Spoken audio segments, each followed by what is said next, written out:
Most films end when the screen goes black. The lights come up, the audience leaves, and whatever happened on screen is neatly contained within the runtime.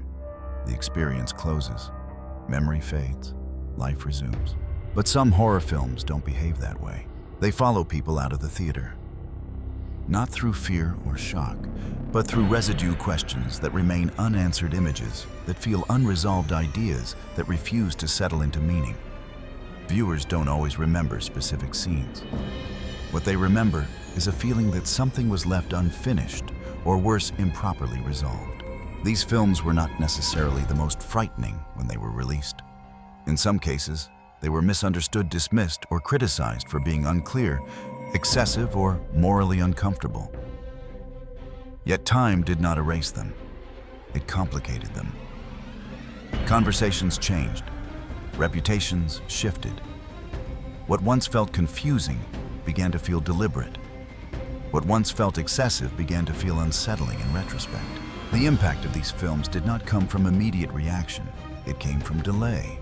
They lingered because they resisted closure, psychological, cultural, or ethical. Audiences argued about them. Critics reconsidered them. Viewers returned to them years later with different expectations and different concerns.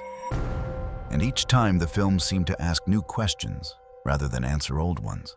This is not an examination of fear. It is an examination of aftermath. These films did not end when the credits rolled. They continued elsewhere. 1.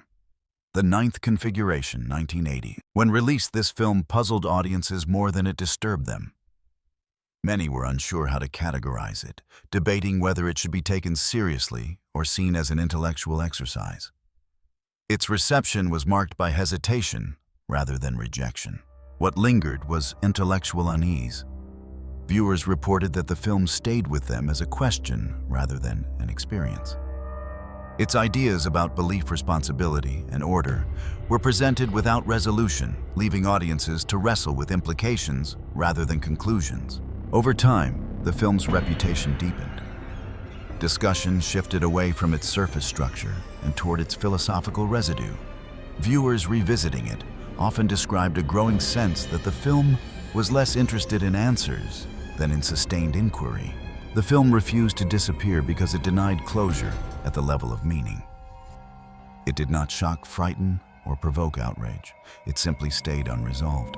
It still matters because it illustrates how horror can persist through conceptual ambiguity.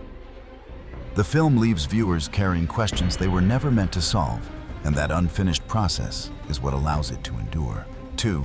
The Beyond, 1981. Initial responses to this film were mixed and often dismissive. Many viewers focused on its lack of narrative coherence, describing it as confusing or structurally unsound. For some, that confusion was enough to disengage. Yet what lingered was residual unease tied to incompleteness. Audiences reported that the film stayed with them precisely because it failed to explain itself. Rather than resolving its ideas, it abandoned them, leaving viewers with unanswered questions that resurfaced later. As years passed, its reputation shifted dramatically. The very qualities once criticized, ambiguity, fragmentation, refusal of logic, became central to its reevaluation. Viewers began to describe its impact not in terms of fear, but in terms of aftereffect, a sense that meaning had been deliberately withheld. The film remained present because it resisted interpretation. Each return to it generated new uncertainty rather than clarity, reinforcing its psychological persistence. Today, it matters because it shows how horror can endure through narrative absence.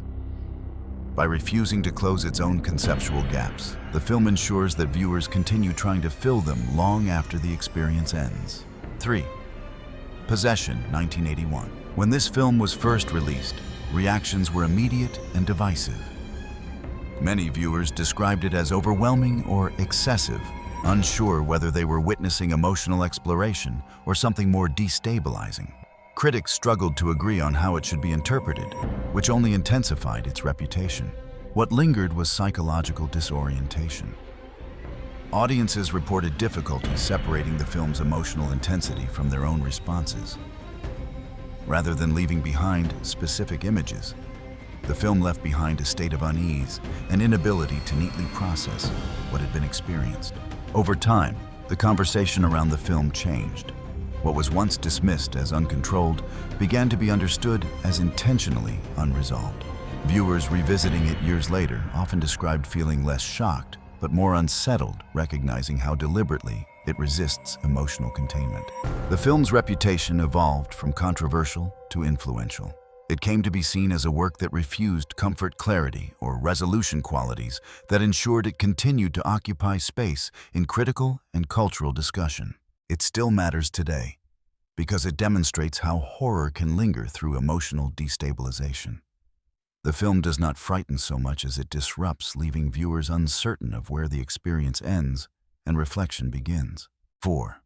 The Changeling, 1980. Upon release, this film was widely respected, but rarely described as deeply disturbing. Audiences admired its craftsmanship and restraint, often focusing on its atmosphere rather than its effect. What lingered was a quiet sense of unfinished business. Viewers reported that the film stayed with them as a mood rather than a story. Its slow pacing and lack of immediate resolution created a reflective aftereffect that extended beyond viewing. As time passed, its reputation strengthened. Retrospective discussion emphasized how patiently it allowed discomfort to accumulate. What once felt understated began to feel deliberate, an approach that trusted the audience to carry the experience forward. The film's impact endured because it did not exhaust its tension within its runtime. It allowed unease to remain unresolved, encouraging viewers to revisit it mentally rather than visually. Today, it continues to matter because it shows how horror can persist through restraint and reflection. Its aftereffect is not shock, but duration, the sense that something remains unresolved long after the screen goes dark. 5. The Brood, 1979. Initial reactions to this film were intense and deeply divided. Many viewers found it uncomfortable rather than frightening, disturbed not by what it showed, but by what it implied about family inheritance and responsibility. What lingered was psychological residue. Audiences reported feeling unsettled long after viewing, not because of specific scenes, but because the film reframed emotional relationships in ways that felt difficult to shake. The discomfort attached itself to everyday interactions. Over time, the film's reputation shifted significantly. What was once criticized as excessive or disturbing came to be seen as confrontational in a more deliberate sense. Viewers revisiting it often described a growing appreciation for how unapologetically it engaged with emotional damage. The film stayed relevant because it connected horror to personal experience. Its impact wasn't confined to the screen. It followed viewers into their own reflections about control harm and inheritance. Today it matters because it illustrates how horror can linger through emotional implication. By refusing distance between subject and viewer, it ensures that the discomfort continues long after the film ends. 6. The Evil, 1978. When this film was released, it was largely dismissed. Critics and audiences alike struggled to take it seriously, often labeling it uneven or confused. Few people lingered on it long enough to articulate a deeper response. What stayed with viewers was not fear, but uncertainty. The film left audiences unsure how much of what they had seen was intentional. That ambiguity followed them after viewing, creating a delayed discomfort rooted in doubt rather than reaction. Over time, reassessment shifted the conversation. What once appeared careless began to feel unresolved in a more deliberate way. Viewers revisiting the film described a lingering sense that its instability was part of the experience, that it resisted coherence in a way that denied emotional closure. The film's reputation evolved from failure to curiosity. Its aftereffect lay in how it refused to settle into a clear category, leaving audiences uncertain how to process it even years later. Today, it matters because it demonstrates how horror can persist through interpretive instability. The inability to decide whether a film worked or failed can itself become the reason it remains present in memory. 7. Alucarda, 1977. When this film was released, reactions were immediate and intense. Audiences were divided between those who dismissed it as excessive and those who found it deeply unsettling. What made it linger was not consensus, but polarization. Viewers struggled with how to interpret its imagery. Some perceived it as transgressive for its own sake, while others felt it crossed boundaries without clear justification. The lack of interpretive guidance became the source of ongoing discomfort. Over time, the film's reputation evolved. What was once rejected as uncontrolled began to be reconsidered as intentionally confrontational. Discussion shifted toward its impact rather than its coherence. The film's refusal to moderate itself became its defining feature. The lingering effect came from exposure rather than fear. Audiences were left questioning why certain images were presented so directly and what that presentation demanded of the viewer. Today, the film remains relevant because it demonstrates how horror can endure through boundary violation. Its impact lies not in what it shows, but in how unwilling it is to soften the encounter, forcing viewers to carry that discomfort long after the film ends. 8. Full Circle, The Haunting of Julia, 1977. Initial responses to this film were muted. Many viewers found it quiet, restrained, even emotionally distant. It didn't generate controversy or strong reactions on release. Instead, it left people unsure of what they were meant to feel. What lingered was a sense of unresolved grief. Audiences reported that the film stayed with them, not as a narrative, but as an emotional atmosphere that resisted closure. The absence of clear resolution created a feeling of incompleteness that extended beyond the viewing experience. Over the years, the film's reputation improved significantly. Retrospective discussion reframed its restraint as intentional. What once felt emotionally inaccessible began to be understood as reflective an examination of loss that refused consolation. The lingering effect lay in how the film denied emotional release. Viewers were not guided toward recovery or acceptance. They were left to sit with ambiguity, mirroring the psychological state the film portrayed. The film continues to matter because it illustrates how horror can persist through emotional suspension. By withholding resolution, it ensures that grief does not end when the film does. 9. The Sentinel, 1977. Upon its release, this film provoked strong and often conflicted reactions. Some viewers were disturbed by its implications, while others focused almost exclusively on its more controversial elements, treating them as provocation rather than substance. What lingered, however, was not outrage, it was disquiet. Audiences reported a sense of unease tied to the film's moral framing. The idea that ordinary spaces and familiar social roles could be quietly aligned with judgment. Unsettled viewers after the experience ended. The film did not offer reassurance or ethical clarity. It presented authority as distant, impersonal, and unresponsive.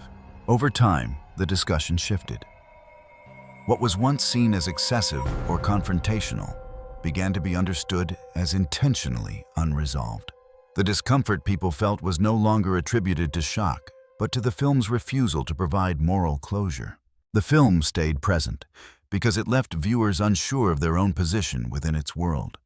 It didn't tell audiences what to believe. It implied that belief itself might be irrelevant. Today, the film matters because it demonstrates how horror can linger through ethical ambiguity. Its impact comes not from fear of punishment, but from uncertainty about who defines it and whether anyone is listening. 10. Burnt Offerings, 1976. When released, this film generated an unusual response. Audiences often described it as slow or uneventful, yet many also reported an inability to shake its atmosphere afterward. The reaction was not excitement, but residual unease. Viewers struggled to articulate why the film stayed with them. There were few moments of overt shock.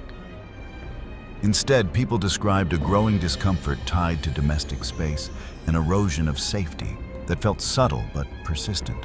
As years passed, the film's reputation improved significantly. Reappraisal focused on its psychological footprint rather than its pacing. The idea that a familiar environment could quietly absorb and transform those within it became its defining aftereffect. The film lingered because it altered how viewers thought about stability, homes, vacations, and retreats. Spaces associated with recovery were reframed as sites of vulnerability.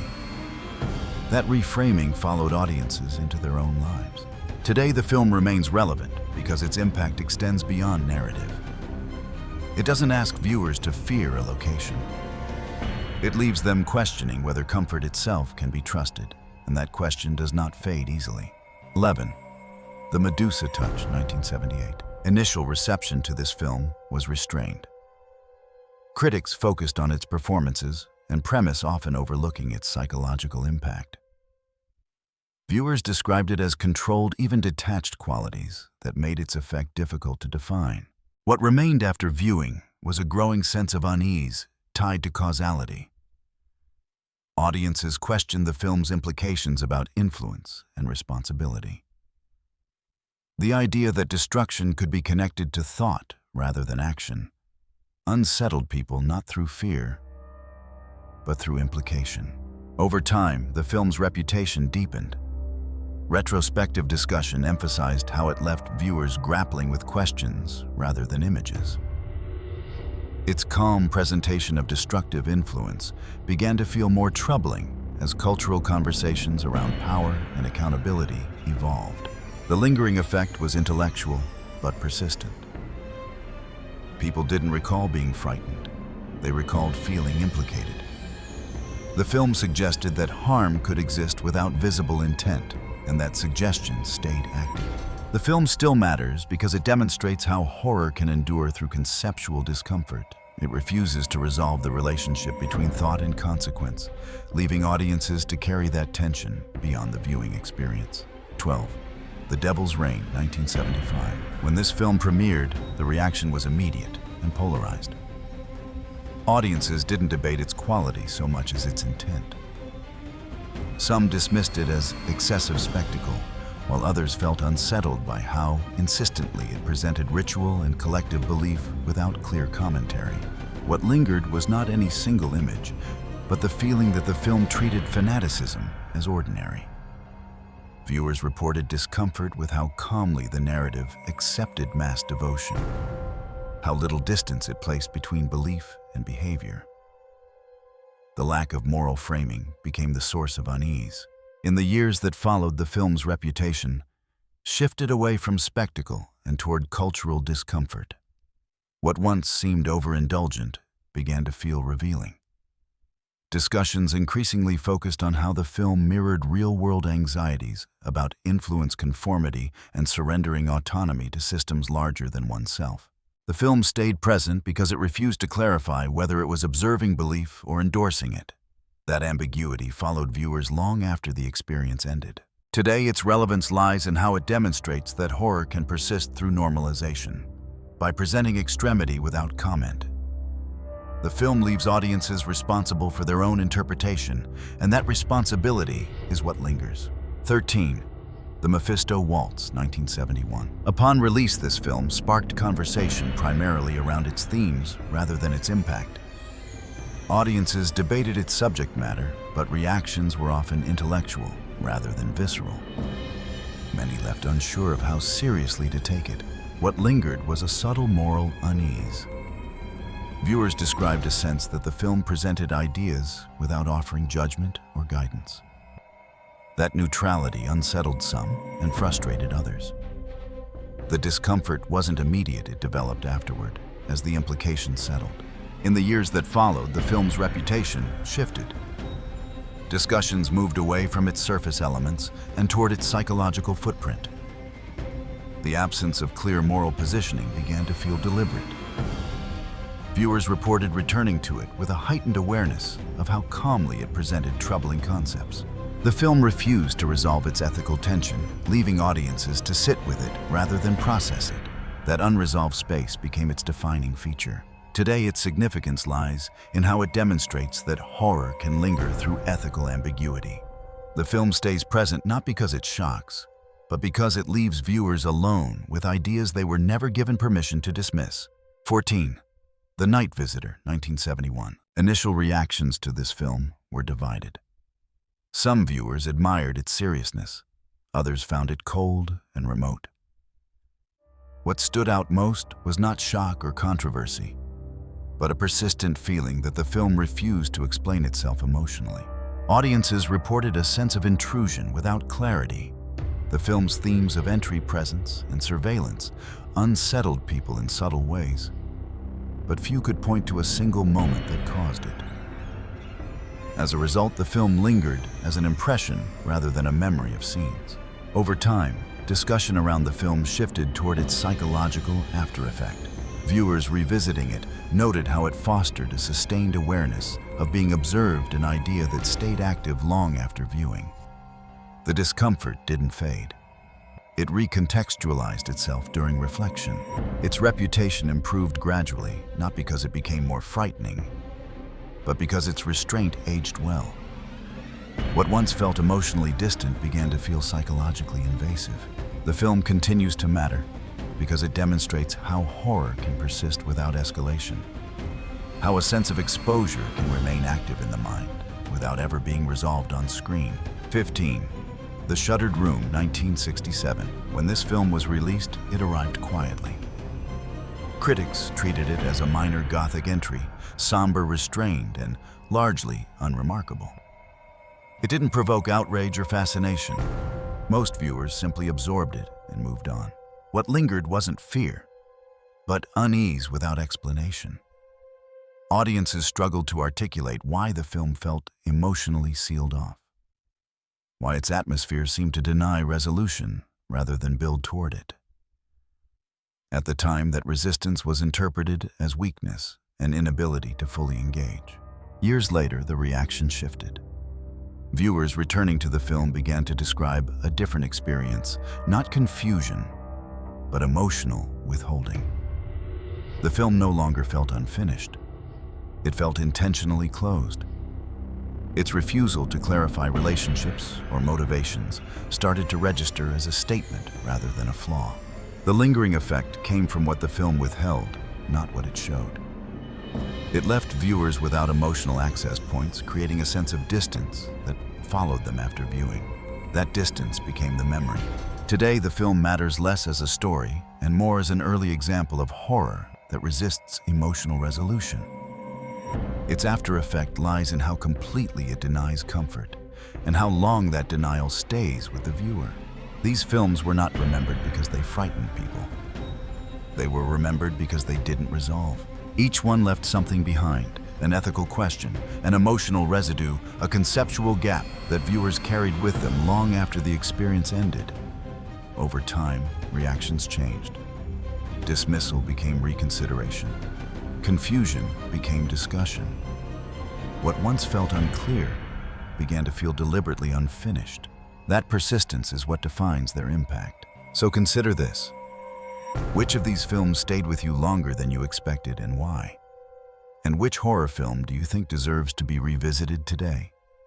Not for how it scares, but for what it leaves unresolved. If horror truly lasts, it's not because of fear itself, but because of what fear refuses to settle.